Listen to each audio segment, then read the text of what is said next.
اس کی سرکنے کی وجہ جو ہے وہ کیا ہے؟ کیا یہ اصول پسندی ان اتحادی جماعتوں میں آڑے آ گئی ہے کہ آنکھیں بند کر کے جو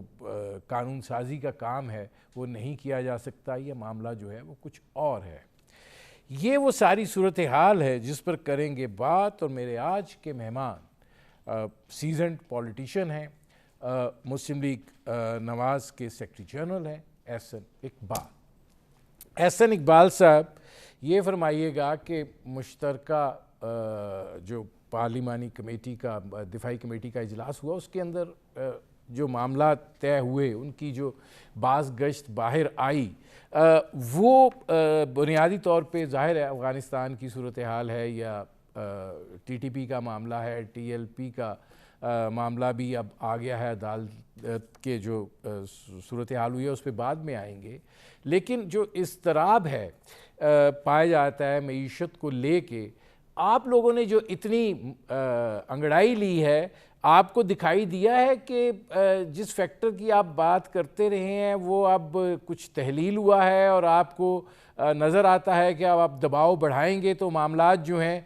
وہ کچھ حل ہو سکتے ہیں؟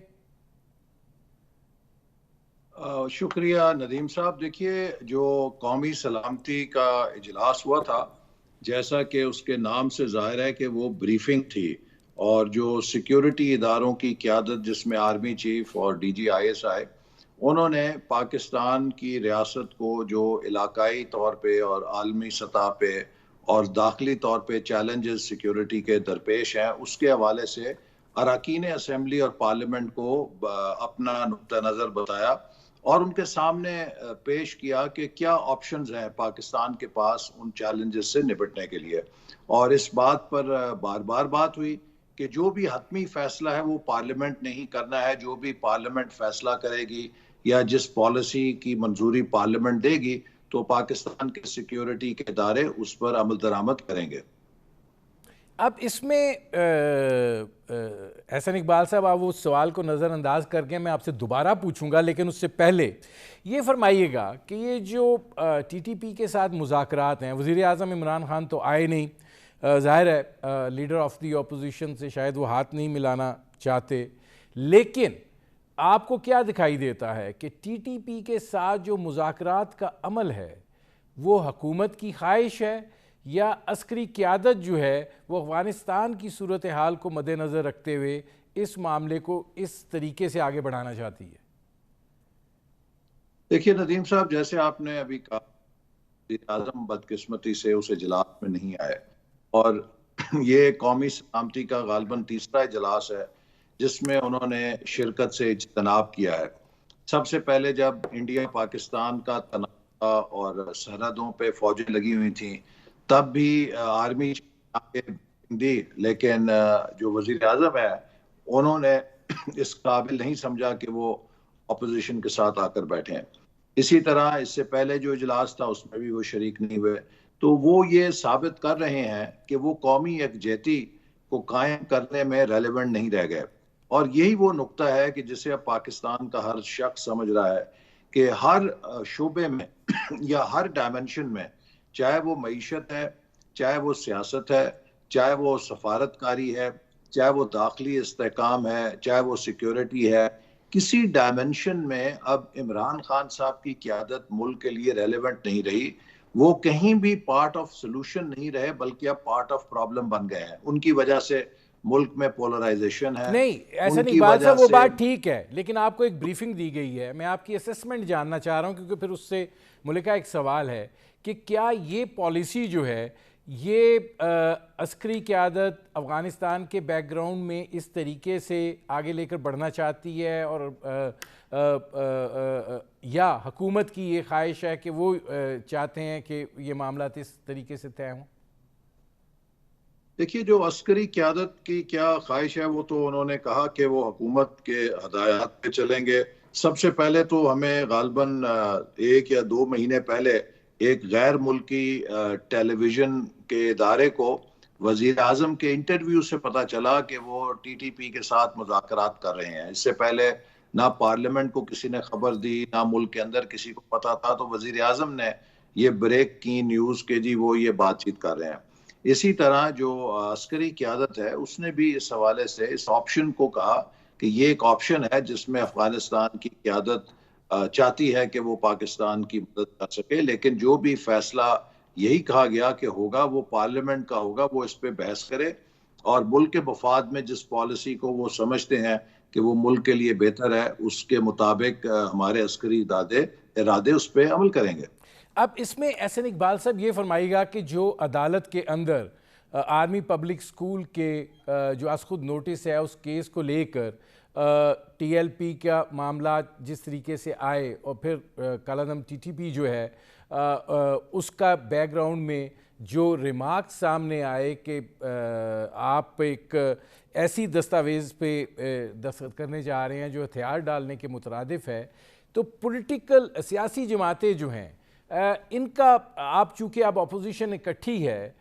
پارلیمنٹ کے اندر تو ظاہر ہے ایک مشترکہ موقف ہی آئے گا. آپ کو دکھائی دیتا ہے کہ اس پہ معاملہ آگے بڑھ سکتا ہے جب یہ صورتحال ہو؟ دیکھیے اس میں تقریباً اپوزیشن کا پوائنٹ آف ویو میں یکسانیت ہے کہ کوئی بھی جو پالیسی اپنائے جائے پہلے اس کے حوالے سے اس کے جو پروز اینڈ کونز ہیں ان پر پارلیمنٹ کے اندر ڈیبیٹ ہو، کیونکہ یہ اتنا آسان کام نہیں ہے. آپ نے پچھلے 10-15 سالوں میں ایک جنگ لڑی ہے، بالخصوص 2013 اور 18 کے درمیان فیصلہ کن جنگ لڑی ہے جس میں الحمدللہ پاکستان کی ریاست کامیاب ہوئی. اس سے پہلے دہشت گردوں نے پاکستان کی ریاست کو یرغمال بنایا ہوا تھا، پھر ہم نے اس ٹائٹ کو بدلا اور پھر 13 اور 18 کے درمیان جو آپریشن عزب ہوا، رد الفساد ہوا، اس نے ان تمام لوگوں کو بھاگنے پہ مجبور کر دیا. اب سوال یہ ہے کہ اتنے کیجویلٹیز بھی ہوئی ہیں، ان لوگوں کے زخم بھی ہیں، لیکن ساتھ کے ساتھ آپ کو داخلی سلامتی کے مستقبل کے چیلنجز کو بھی دیکھنا ہے کہ کیا ایسا تو نہیں ہوگا کہ اگر آپ ان کے لیے عام معافی کا اعلان کرتے ہیں تو ان کی آڑ میں پاکستان کے اندر کوئی اور تخریب کار داخل ہو جائیں اور وہ یہاں پر آ کے اپنے سیلز بنا لیں اور اس کے بعد مستقبل میں وہ پاکستان کے لیے سچویشن پیدا کریں. تو اس پالیسی کے ہر پہلو سے بڑے تفصیل کے ساتھ جائزہ لینے کی ضرورت ہے، اس کے کیا امپلیکیشنز ہو سکتے ہیں. پھر اسی طرح جو دیگر گروپس ہیں جن کو آپ نے کالعدم قرار دے دیا ہوا ہے، ان میں سے تو شاید کسی گروپ کے ساتھ اتنی جنگ نہیں رہی، تو کیا آپ ایک بلینکٹ عام معافی کی پالیسی اپنانے جا رہے ہیں کہ جہاں پر سب گروپس کو معاف کریں گے؟ اگر آپ ایسا نہیں کرتے تو وہ آپ سے کہیں گے کہ آپ امتیازی پالیسی بنا رہے ہیں. اگر آپ سارے گروپس کو عام معافی کا اعلان کرتے ہیں تو کچھ گروپس ایسے ہیں جن کے خلاف انٹرنیشنل سینکشنز ہیں، تو وہاں پہ پاکستان کے کیا مضمرات ہو سکتے ہیں. لہٰذا یہ ایک ایسی چیز ہے کہ جس کو آپ اتنے آسانی کے ساتھ نہیں یس اور نو کر سکتے. اس کے مضمرات کیا ہیں، اس کے پاکستان کے لیے خارجی محاذ پہ اور داخلی محاذ پہ کیا اثرات پڑیں گے، جب تک ان پر ایک سیر حاصل بحث نہ ہو اور تفصیلی تجزیہ نہ کیا جائے، ان ساری چیزوں کا احاطہ نہ کیا جائے، تو آپ اس پہ اس طرح سرِ راہ فیصلہ نہیں کر سکتے. ناظرین، سیکرٹری جنرل مسلم لیگ نواز احسن اقبال سے ہماری گفتگو جاری ہے. وقت ہوا ایک مختصر سے کمرشل بریک کا، ملتے ہیں اس وقفے کے بعد.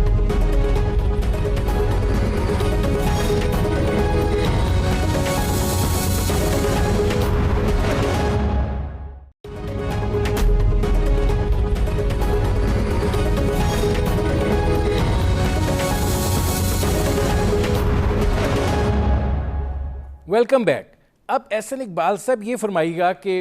جب یہ ظاہر ہے عمران خان صاحب کا بھی جب بیان سامنے اس حوالے سے آیا تھا تو اس کا ایک رد عمل آیا تھا، اور اب جو میں نے آپ کو سپریم کورٹ کا ریفرنس دیا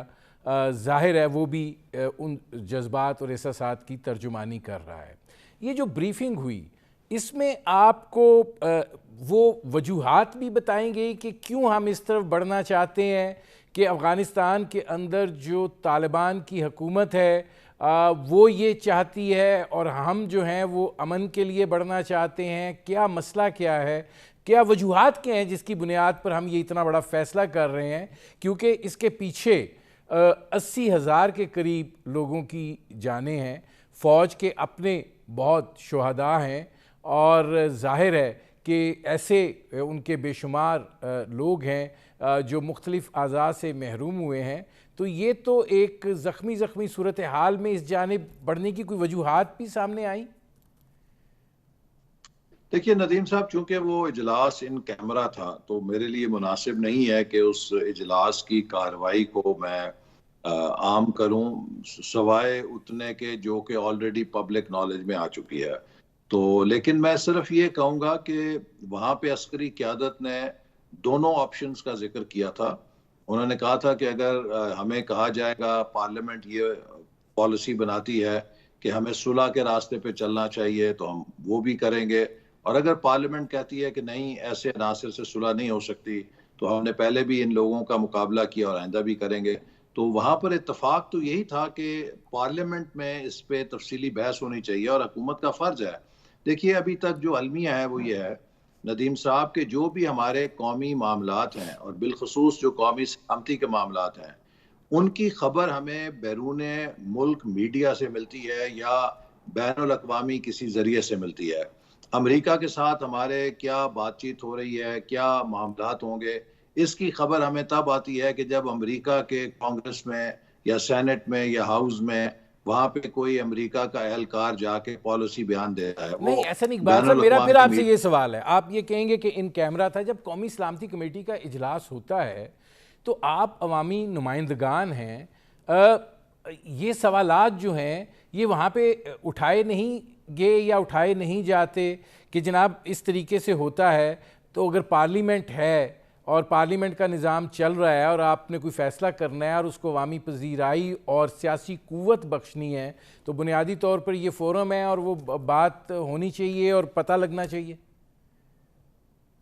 دیکھیے وہاں پر ہر قسم کے سوالات ہوتے ہیں اور ہوئے بھی تھے، لیکن چونکہ اس کو کہا گیا تھا کہ وہ ایک ان کیمرہ اجلاس ہے، ایک بحیثیت ذمہ دار عوامی نمائندے کے میرا فرض ہے کہ میں میڈیا پہ وہ اس کی کارروائی یا اس کی تفاصیل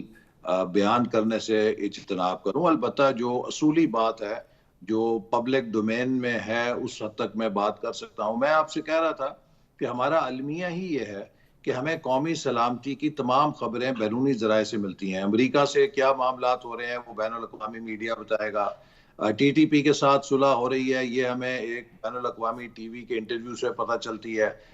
حکومت نے آج تک پارلیمنٹ کو کسی اہم معاملے پر اعتماد میں نہیں لیا، نہ ہی اس پر کوئی بحث کی ہے جس سے کہ قومی یکجہتی پیدا ہو، قومی اتفاق رائے پیدا ہو۔ اور یہی ہمارا بڑا اس وقت المیہ ہے کہ ہمارے قومی اداروں کو اس حکومت نے رفتہ رفتہ بہت غیر مؤثر یا بے توقیر کر دیا ہے۔ اچھا احسن اقبال صاحب، میں واپس جاؤں گا اپنے پہلے سوال کی طرف۔ یہ جو اپوزیشن نے اچانک انگڑائی لی ہے، پیپلز پارٹی بھی آپ کے بارے میں، بلاول بھٹو زرداری صاحب بہت اچھے خیالات کا اظہار کر رہے ہیں، شہباز شریف صاحب کھانوں پہ جا رہے ہیں، بڑا ایک مشترکہ موقف دکھائی دیتا ہے، اس کی وجہ کیا ہے؟ آپ کو لگتا ہے کہ آپ یہ سمجھ رہے ہیں کہ اس وقت عمران خان صاحب کو جس فیکٹر کی بنیاد پر آپ سلیکٹڈ کہتے تھے وہ کچھ نیوٹرلائز ہوا ہے اور اب آپ ایکسیلیٹر پہ پیر رکھ سکتے ہیں؟ دیکھیے پہلی بات تو یہ ہے کہ پی ڈی ایم اور اپوزیشن تو پچھلے چند ماہ سے انگڑائی لے چکی ہے۔ اس نے کراچی میں جلسے کر کے، ایک عوامی اجتماع کر کے اپنا رابطہ عوام مہم اور تحریک کا آغاز کیا۔ اس کے بعد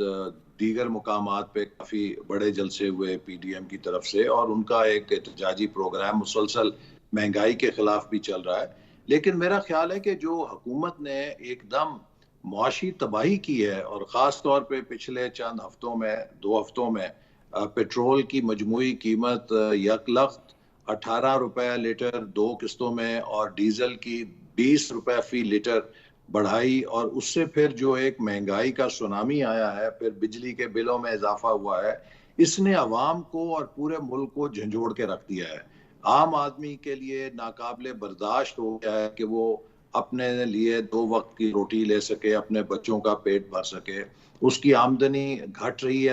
افراط زر کی وجہ سے، اور چیزیں بہت مہنگی ہوتی جا رہی ہیں۔ تو اس لیے میرا خیال ہے کہ یہ تمام جماعتیں اب عوامی احساسات اور عوامی امنگوں کے مطابق ان کی ترجمانی کرتے ہوئے خود کو اپوزیشن کے نہیں، اندر احسن زیادہ سے اقبال زیادہ صاحب، میرا آپ سے سوال یہ ہے، یہ ترجمانی اس وقت بھی ہو سکتی تھی جب بل لائے گئے، بلڈوز کیے گئے اور اپوزیشن واک آؤٹ کرتی رہی. اب اپوزیشن جو ہے وہ سڈنلی کیسے اتنی طاقتور ہوگی کہ حکومت کو ہی شکست دے دی؟ اس میں بڑی وجہ وہی جیسے میں نے کہا عوامی دباؤ ہے. چونکہ جو حکومت کے عوامی نمائندے ہیں وہ بھی یہ دیکھ رہے ہیں کہ اگر ہم چمٹے رہے عمران نیازی صاحب کے پلیٹ فارم سے اور ہم نے کسی قسم کا اپنا پروٹیسٹ نہ دکھایا کہ ہم حکومت کی پالیسیوں سے نالاں تھے یا حکومت کی پالیسیوں سے ہم تھوڑا فاصلہ پیدا نہیں کریں گے، تو اگلے الیکشن میں ان کی ضمانتیں ضبط ہو جائیں گی. تو اس وقت آپ نے دیکھا جو پچھلا الیکشن ابھی قومی اسمبلی کا اجلاس ہوا،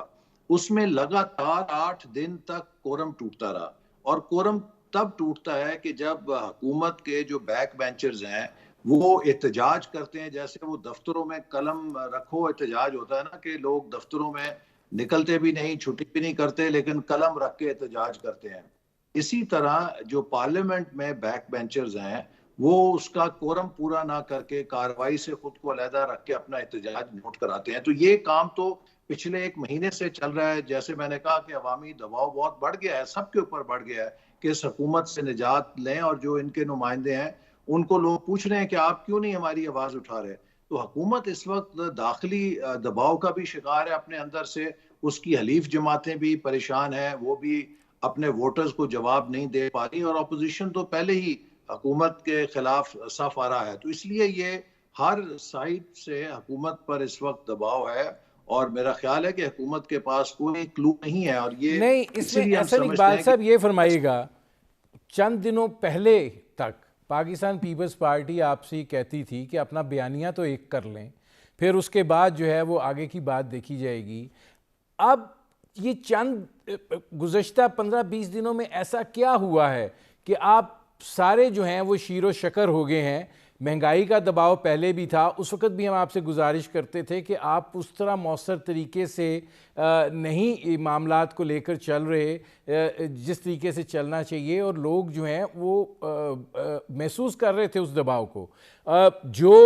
غربت کی سطح کے نیچے جانے کی رفتار تھی وہ آج ایک دم نہیں بڑھی ہے، اس کا ایک تسلسل ہے. لیکن اپوزیشن جو ایک دم آگے آئی ہے وہ اچانک ہے. ندیم صاحب، جیسے میں نے آپ سے کہا نا کہ ہم سب لگے ہوئے تھے، لیکن اب سب لوگ یہ محسوس کر رہے ہیں کہ یہ جو حال ہی میں حکومت نے چند فیصلے کیے ہیں اس نے ایک بہت بڑا جھٹکا دیا عوام کو. اور عوام میں بھی جو کچھ تھوڑی سی ایک سستی تھی، یا کچھ لوگ چاہتے تھے کہ وہ اس حکومت کو تھوڑا سا موقع اور دے لیں، اب ہر بندہ یکسو ہو گیا ہے. اور جو عوام کا ٹیمپریچر چڑھا ہے تو اس کے بعد اپوزیشن بھی محسوس کرتی ہے کہ اگر وہ اس عوام کی توقع سے پیچھے رہے گی تو اس پہ بھی تنقید ہوگی عوام کی طرف سے. اور یہ جو ایک موقع نظر آتا ہے کہ اب یہ حکومت تقریباً خود کو بالکل کونے میں لے آئی ہے اور اپنے آپ کو ناکارہ کر چکی ہے، تو اس کے لیے تبھی ممکن ہے اپوزیشن جماعتوں کے لیے کہ وہ اگر یکجا ہو جائیں تو وہ شاید اب ایک موقع ہے کہ اس حکومت سے نجات حاصل کر سکتی ہیں. اور یہ سب اپوزیشن جی مجھے احسن اقبال صاحب ایک بریک لینا پڑ رہا ہے. جس جملے پر آپ نے بات ختم کی ہے میں اسی سے اپنا اگلا سوال بھی جوڑوں گا. ناظرین، سیکرٹری جنرل مسلم لیگ نواز احسن اقبال سے ہماری گفتگو جاری ہے. وقت ہوا ہے مختصر سے کمرشل بریک کا، ملتے ہیں اس وقفے کے بعد.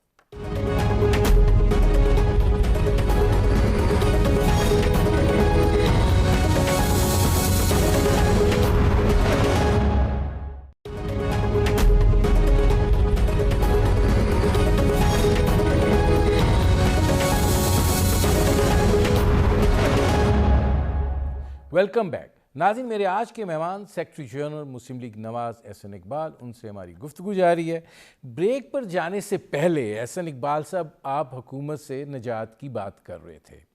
ظاہر ہے اس وقت آپ لوگوں نے دباؤ بڑھایا ہے اور کچھ ایسی چیزیں رونما ہوئی ہیں جو آج سے کچھ ہفتے قبل تک ان کو انہونی کہا جا سکتا تھا.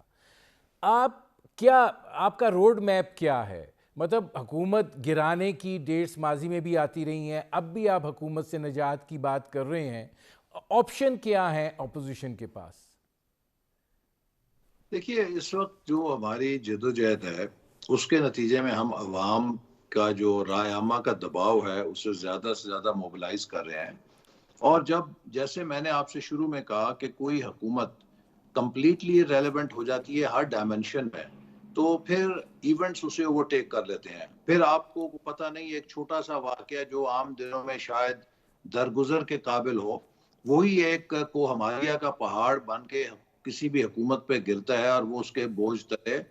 چلی جاتی ہے. اس حکومت نے اصل میں جو کیا ہے کہ اپنی نااہلی کی وجہ سے, اگر آپ ایک دیکھیں تسلسل ہے, انہوں نے ہر ادارے کے ساتھ اس کو نظر انداز کر کے اسے بے وقت کیا ہے. اور نتیجہ یہ ہے کہ چاہے پارلیمنٹ ہے, پارلیمنٹ بے وقت ہو گئی. اس کے بعد سپریم کورٹ میں اب سماعت ہو رہی ہے کہ اس نے بلدیاتی اداروں کو بحال کیا تھا, تو 7 مہینے تک یہ سپریم کورٹ کے فیصلے کو لے کر بیٹھے رہے, اور سپریم کورٹ کی اتنی بے توقیری کی جتنی کہ کبھی سول جج کی بھی نہیں ہوتی. تو سپریم کورٹ اور عدلیہ کو بھی مذاق بنا دیا. پھر آپ بیوروکریسی دیکھیں, انتظامیہ دیکھیں, اس میں جس طرح تبادلے ہو رہے ہیں, اس طرح کبھی پرائمری سکول کے ٹیچروں کے تبادلے نہیں ہوتے جس طرح آپ چیف سیکرٹریز, آئی جیز, سیکرٹریز کو بدل رہے ہیں, کمشنرز کو بدل رہے ہیں. ایک تماشا بن گیا, چیئرمین FBR کو بدل رہے ہیں, 5 وزیر خزانہ بدلے جا رہے ہیں.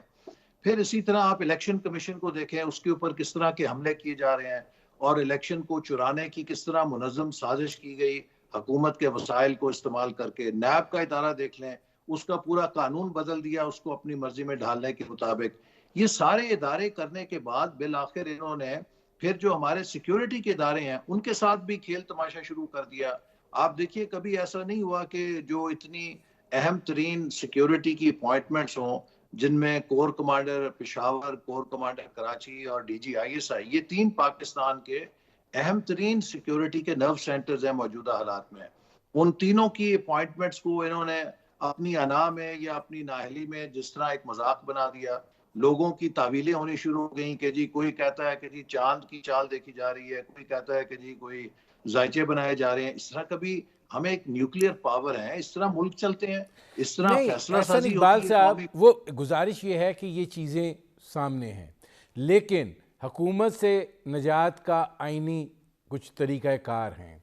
آپ سمجھتے ہیں کہ ان طریقہ کار کو بناتے ہوئے اپوزیشن کچھ کر سکتی ہے؟ دیکھیے اب جو اس کا آئینی طریقہ ہے, پاکستان میں آئین کے اندر لکھے ہوئے جو طریقے ہیں وہ مندرجہ ذیل ہیں. یا وزیر اعظم خود اسمبلی کو ڈیزالو کر دیں. دوسرے نمبر پہ یہ ہے کہ وزیر اعظم کے خلاف عدم اعتماد کی تحریک ہو,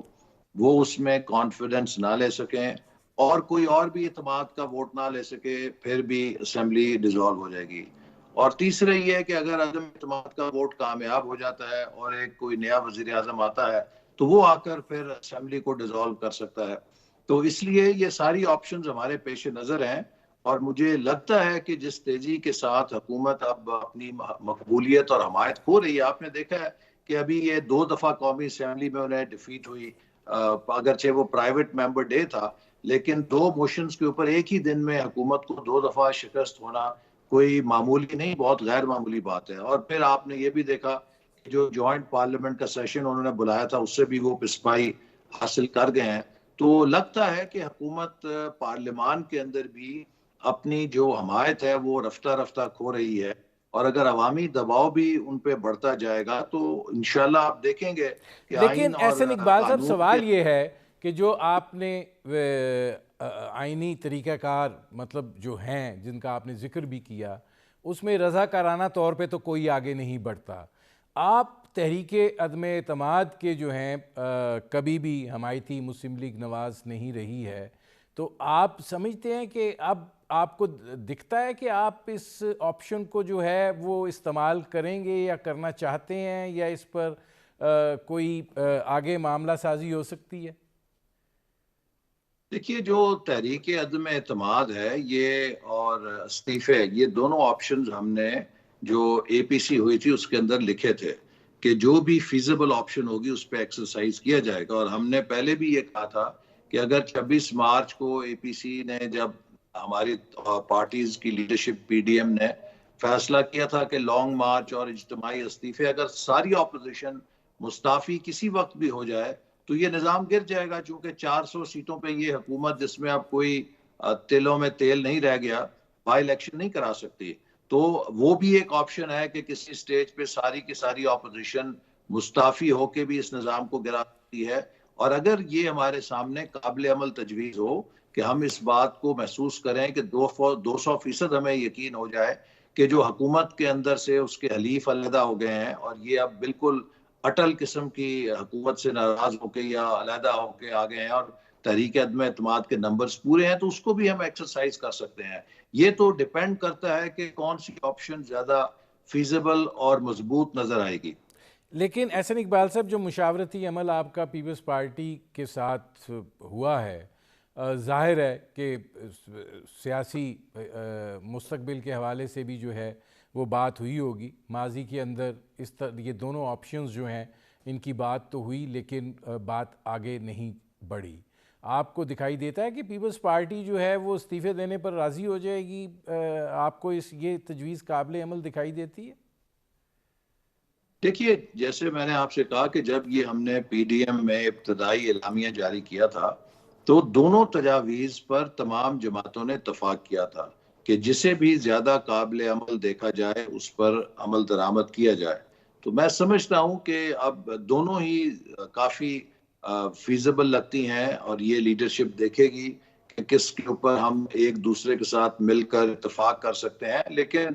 میرا خیال ہے کہ مارچ کے مقابلے میں اب وہ جو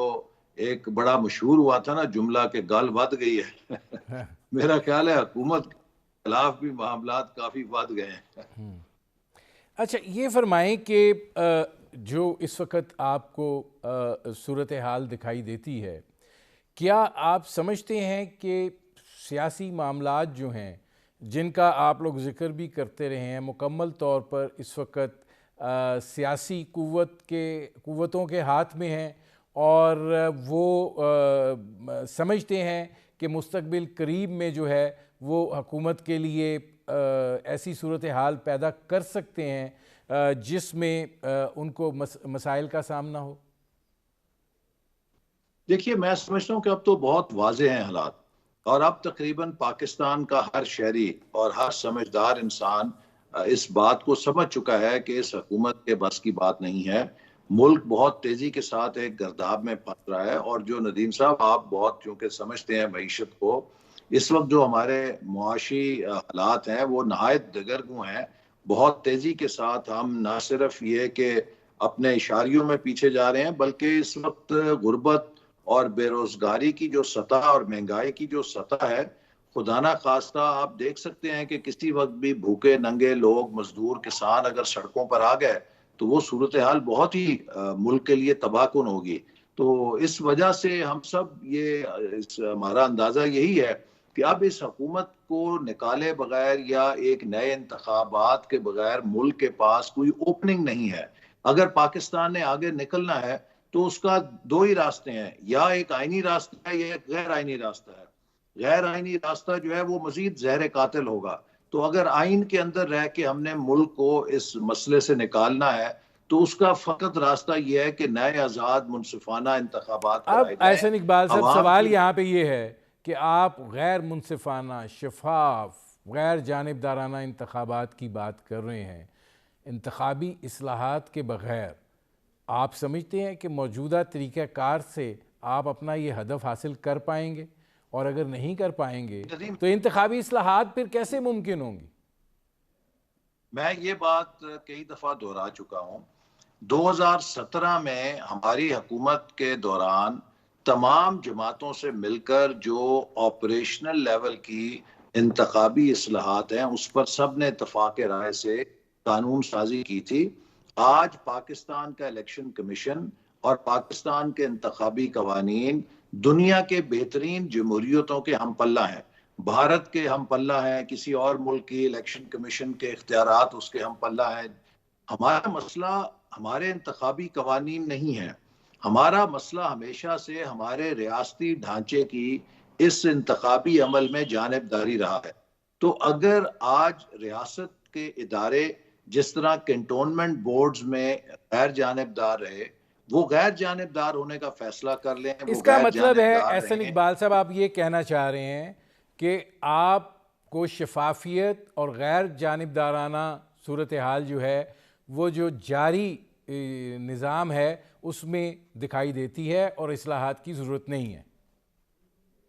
جی میں سمجھتا ہوں کہ ہمیں کوئی لمبی چوڑی اصلاحات کی ضرورت نہیں ہے، صرف ایک اصلاح کی ضرورت ہے کہ ہماری ریاستی مشینری یہ عہد کرے جو خود اس کے حق میں ہے کہ وہ غیر جانبدار رہیں گے، وہ مداخلت نہیں کریں گے۔ آپ نے ابھی جیسے میں نے کہا کہ دیکھا کنٹونمنٹ بورڈ کے الیکشن ہوئے، کسی نے شکایت نہیں کی، بغیر ای وی ایم کے ہوئے نا، الیکٹرانک ووٹنگ مشین سے تو نہیں ہوئے تھے، وہ اسی طرح ہوئے، انہی قوانین کے تحت ہوئے اور سب نے نتائج کو قبول کیا۔ تو اگر ہماری کسی قسم کی ریاستی مشینری کی مداخلت ختم ہو جائے تو میرا خیال ہے کہ پاکستان میں بہترین شفاف الیکشن مروجہ قوانین کے تحت الیکشن کمیشن کرانے کا اختیار رکھتا ہے۔ ٹھیک، بہت شکریہ احسن اقبال صاحب، میرے پروگرام کا وقت ختم ہوا۔ ناظرین، یہ تھے سیکرٹری جنرل مسلم لیگ نواز احسن اقبال، آپ نے ان کی گفتگو سنی۔ اب تک کے لیے اتنا ہی، اجازت دیجیے، اللہ حافظ۔